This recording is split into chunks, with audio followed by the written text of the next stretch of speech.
BRI एक विशाल र महत्त्वकांक्षी परियोजना हो। यस परियोजनाले विश्वलाई एक क्षेत्र अर्थात् एउटै सडकको माध्यमबाट जोड्ने लक्ष्य लिएको छ।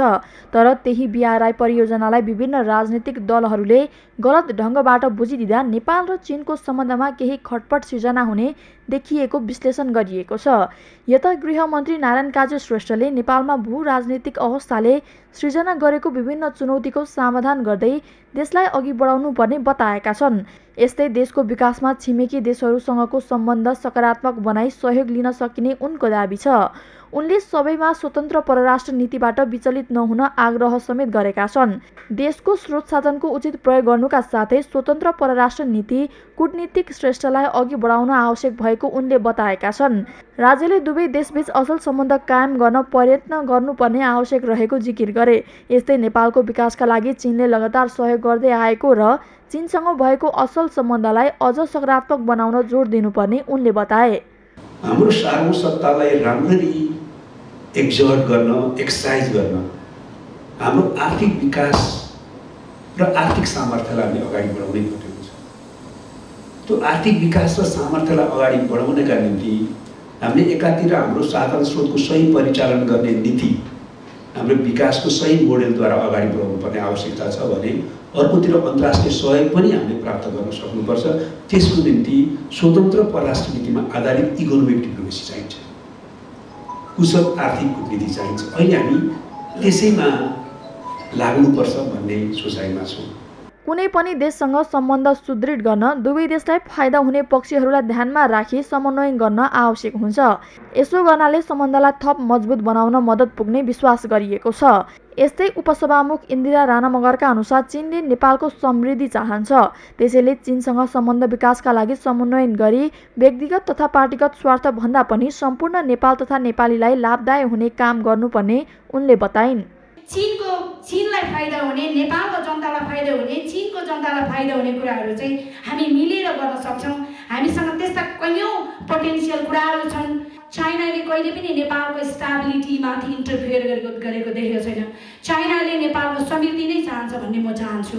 नेपाल र चीन बीचको सम्बन्ध सांस्कृतिक, धार्मिक, भौगोलिक हिसाबले पनि अध्ययन गर्न सकिन्छ। यस्तै देशभन्दा बाहिरको विषय जोडिएको भए उक्त विषयको टीका टिप्पणी गर्न नहुने व्यवस्था विदेश नीतिमा उल्लेख गरिएको छ। त्यसैले कसैले पनि BRI को अर्थ नबुझी टीका टिप्पणी गर्नु उचित नभएको स्पष्ट पार्दै डाक्टर राजन भट्टराईले BRI भित्र सहायता सफ्ट लोन र व्यापारिक लोन रहेको र चीनले परियोजना अनुसारको सहायता गर्ने सम्झौता गरिने व्यवस्था भएको उल्लेख गरे। BRI लाई गलत ढङ्गबाट प्रक्षेपण गर्दा यसले दुई देशको सम्बन्ध बीच फाटो ल्याउन सक्ने उनको दाबी छ। BRI भित्र तीनटै कम्पोनेन्ट छ।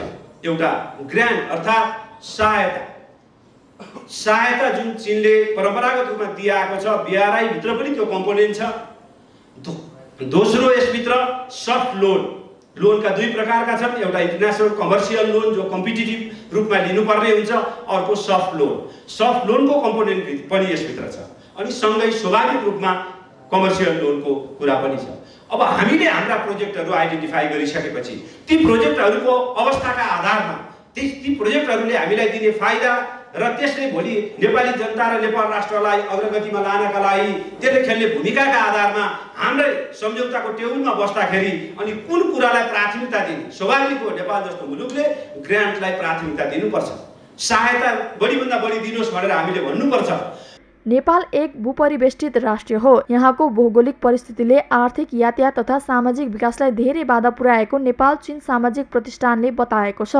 तसर्थ देशैभर विमानस्थल र देशपारीका राष्ट्रहरूमा समेत रेलमार्गको विस्तार गर्न आवश्यक भएको प्रतिष्ठानको भनाइ छ। यसले नेपाललाई बिस्तारै समृद्धि र सुधारको बाटोमा लैजाने प्रतिष्ठानले दाबी गरेको छ। अनुदान नदिने खालको भन्ने कुरा छ। त्यसमा पनि मैले के देखेको छु भने हामीले परम्परादेखि चीनबाट प्राप्त गर्दै आएको अनुदानहरू अहिले पनि हामी दाबी गर्नुपर्छ र त्यसको चाहिँ हामी त्यो प्राप्त गर्न योग्य छौँ। त्यो कुरा हाम्रो सरकारले दुईटा बेग्लै ट्र्याकबाट यी मागहरू राख्न सक्छ र ती आफ्ना कुराहरू प्राप्त गर्न सक्छ भन्ने मलाई लाग्छ। हाल प्रधानमन्त्री पुष्पकमल दाहाल चीन भ्रमणमा छन्। यसैबीच आयोजना भएको यस अन्तर्क्रिया कार्यक्रमले BRI परियोजनाका विषयमा सकारात्मक सम्झौता हुनुका साथै नेपाल र चीन बीचको सम्बन्ध थप सुदृढ हुने आशा गरिएको छ। सगरमाथा टेलिभिजनका लागि क्यामेरामा सुनिल कोलेका साथमा यमुना सापकोटा, काठमाडौँ।